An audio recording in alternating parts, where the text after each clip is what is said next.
The records that Eric had, he must have had a whole slew. No, he didn't have a slew of records, but the ones he had were quality. He had a collection of old blues stuff, and it was in a trunk. It was a wooden trunk. It was about half as big as this table is, and almost as deep and as high. And it was just full of all great old blues records. And he knew everybody who played on it. He knew who played what. He knew who wrote the song. He knew who the producers and who the engineers were. He knew everything about every record that he ever had, and all of his Bill Brunsey and all that stuff. He had all these real old blues records that nobody was really into at that time, you know, especially all that cotton field blues, you know. But he was into it. He had all of it. Yeah. Didn't have well, he didn't have any Rolling Stones records, okay? And there weren't any Cream records in there either, you know. Well, it was before Cream. That was pre-Cream. We're talking about before. I'm talking about what I knew, and that was after Cream. Oh. I'm talking about me going in there and flipping open, because I went through every drawer and every door in the whole of Hurtwood Edge for the very near year that I lived there. I knew everything, where every knife and fork was. But you wouldn't have your own records. That's kind of cheesy, isn't it? You didn't what? You wouldn't have your own. You wouldn't be buying your own records. No, but you have your, you know, you get copies of it and stuff. I mean, all of the Cream stuff and all of that was in blind faith. That was down at the office and posters and all of that. Well, that's where it was then. Yeah, but what he had for his personal collection was all old blues stuff in this trunk. And it was in the living room and set to the left or to the right of the fireplace, depending on what you was looking at. And do you remember the artists? I know you said Big Bill Brunsey, but no, I don't remember all the artists. But it was just tons of stuff. You know, Ray Charles and Robert Johnson, Bill Brunsey, just Albert King. Oh, of course, Albert King and all the Kings. I don't know all the rest of who was in there. There's a lot of real obscure artists that I never heard of. You know, probably no one's ever heard of today. But he knew everything that was on every record, every one of them, and who played what. Who the engineer was, who the producer was, who the record label was. Did he say where he got the records, or no? Had him a long time. Yeah, okay. It was his personal collection. Cool. But I went through everything when I lived there. You know, I was inquisitive and nosy. You still are. Yeah. Well, that's all right. Are. You know, looking through my own drawers to see if there's anything I overlooked. Get some good stuff. So, what did you find? Being so nosy. Huh? What did you find? Oh, he kept everything. Eric, I mean, there's nothing from his past that he just got rid of. He kept everything. I was looking at the top of one of his closets one time in a little room across the hall from my room, and I went up on top of the wardrobe, and there was a stack of stuff up there, some old carpets and, you know, rugs and stuff, and then it was a Chuck Berry T-shirt tucked away up there, and I got it. I said, "Hey man, can I have this?" He said, "Sure." Where did it come from? Did Chuck Berry give it to him? Yeah, it's laying out on one of my records on my second album, I think. Where did he get the shirt? I don't know where he got it, but he gave it to me, and it was on my laying out on. I made it a part of my album cover on the back, but. Yeah, and he had old carpets and stuff. I just thought it was old raggedy carpets. And when I finally got my little house in Chertsey, I said, I took all the furniture that was in it and moved it upstairs because I wanted my own furniture in there, not what was in this house. And I asked Eric, could I have some of those rugs that you used in my house? And he said, sure, just take them. He didn't even pay any attention to what I was talking about. And I took two beautiful rugs, and they were bigger than this table, and put them on the floor. And they hadn't been there 2 weeks, and Sam and Dave peed all over them and messed on them. That was my two Dalmatians. And so I took them out and put them up over the garden shed and hosed them down, you know, and to get all the mess off of them. And I hosed them down, and I was waiting for the sun to come out to dry them off, and that's England, you know. And sun doesn't shine very many times,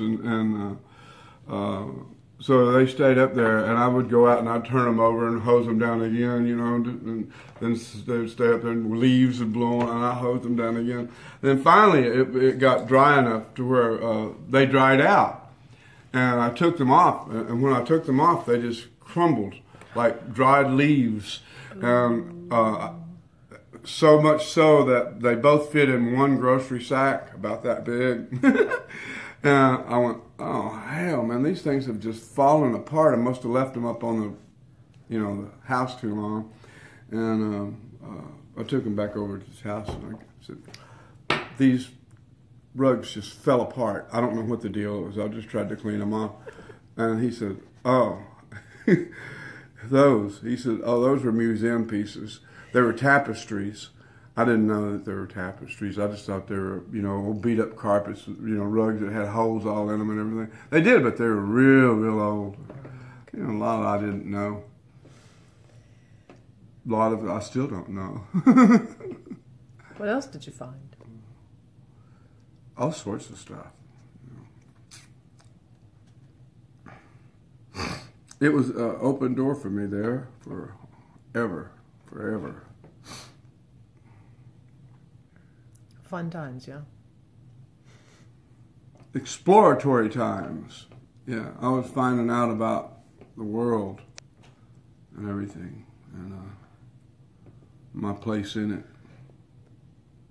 I was glad to get my first foot off into the world from Hurtwood Edge.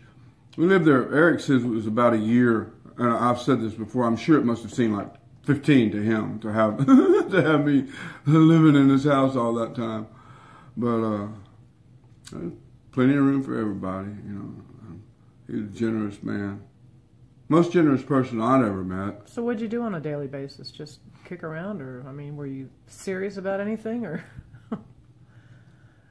Explore the gardens, explore the woods, explore everywhere around, and daily thing was just normal stuff. Get up and have some eggs and sausage and some toast and tea, and watch the telly when it came on a little bit. And how long was it before you Eric got the call from George about? Well, I'd been there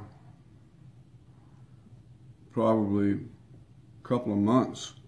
I moved there in March, and because it was cold, and they didn't have central heat and air in this house. And I remember it was real cold. And I think probably about... Do you remember what year that was? May, end of 69, early 70, I think it was. Because we put the band together, and first thing we did was George's record. And then, I think it must pass. And then we went from there and did the Layla record. Was that the first time you met George? No. I Met knew him because I was dating Patty's sister, Paula, and so she's a dingy teenager, you know, and I was dingy to be with her. But so I had open door policy, you know, open door. Didn't you live privilege, at George's rather. place for a while? Yeah. When my house in Chertsey burned, the White Barn it was called. What happened? I had an electrical. No, I mean, and short. then what happened? How did you end up at George's place?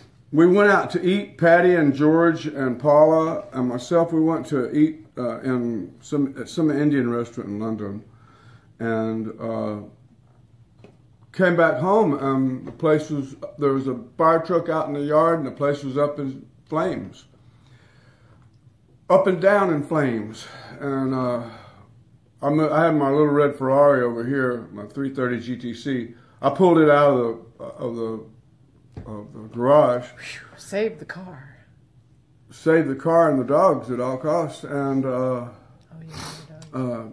George says, "Well, you guys just come on. Let's go to the house." And we went out to Henley and Friar Park. I was in Friar Park at that time. Yeah, he had just gotten Friar Park, not many months before that. Where did you stay? In the very top, the very, very top of the house. It had 100 rooms in it, and this was like room 100 or something, 101. Was it haunted? No, hell no. I stayed up to see Sir Francis Crisp. It was said that you could see him coming down the stairs and all that. I didn't see him. I was ready to play cards or something with him. Come on, let's go. But it was real interesting, living there the time I did. I got to explore the whole. George hadn't seen the whole of the grounds when he got. He was still finding things like the underground stream and all of that. That was pretty amazing. You guys got along pretty well, didn't you? Yeah. A couple of Pisces, George? And we're all Pisces. Wanted you to George, stay. Patty, Paula, me. There was some other Pisces around. We had a Pisces party every year. It's been very confusing. So, nobody knew when to have it or where to have it or, what time. Nobody could really make a decision on it. But George wanted you to stay there, didn't he? Yeah. He asked me, he said one time, and I wasn't clear to me until really just a few years back. And here I am, soon to be 70. But one day, we were sitting in the kitchen, and he says, well, are you going to stay here and be one of us, or are you going to go back to the United States and be one of them? I didn't know what he meant. I didn't know that it meant, are you going to stay here and be a rock star here? Are you going to go back to America and be a rock star and struggle with everybody else? And I didn't realize that's what I was going back to starting all over. So pretty much that's what I did, was start all over. Do you regret that decision? No, not really. I regret what led me to make my decision to come back to America, and that was I was escaping myself and my identity that I had built myself into, and it was just too much drugs and alcohol for me to deal with it. And the best way that I felt would be a complete change. And this was before any books or anybody went to rehab, or nobody went to rehab. Nobody did anything like that, or no self-help or recovery or anything. I just figured what I'm going to have to do in order to survive myself is to leave. And I did. I left everything. I left England with the same way I arrived, and that's with the clothes on my back. And your guitar. And my guitar. And I left, and I left the house in Ascot. I'd already gotten my place in Ascot. It was beautiful. I had it redone. And a good friend of mine still lives there. And I left the house. I left my wrecked Ferrari. I left my wrecked 6.3. I left everything. I just left it all. I left every bit of it. And walked away and started my life over again. Didn't that make you pretty sad, leaving? There's so I much couldn't take it with me. No, I mean, just what you were leaving behind. I don't mean the material things. I mean, your relationships with the different people and yeah, I hated that. But see, I thought that I would be able to leave and come back with no problem. And I left, and my girlfriend then got pregnant with my daughter Ashley, and she was 3 months old. And so it was, a year since I'd been back. And I decided I was going to go back and just step in and take my place where I was, and tell the keyboard player with that Tulsa bunch to move over, And I got to the airport, and they asked me what I was doing. I said, I'm coming back home to my place in Ascot and all. And they called Stigwood's office. Well, they wouldn't let me in. Again, I had one phone call. I called Eric's house. Patty answered the phone. I said, they're holding us in a detention center because I'm planning on moving back and I haven't got all of my papers together. And she said, well, you need to call Stigwood's office. That sounds like Stigwood can deal with this. And the customs called Robert Stigwood, and that was his opportunity to make sure I didn't get close to Eric again. And he said, I can't guarantee Bobby Whitlock at all. I know him, but I can't guarantee anything about him being able to afford to stay here or anything. And with that, it sealed my deal, and they came and Stigwood told them, it reminded them that I had been busted, a minor bust for a little piece of hash about that big. And they kicked me out of the country for 10 years. Right then and there, they said, you can go anywhere in the world except Great Britain. And I was booted out, went to Aarhus, Denmark, until we could figure things out. And didn't get to go back for 10 years. Couldn't go back couldn't get in touch with anybody, nothing. Nobody knew anything.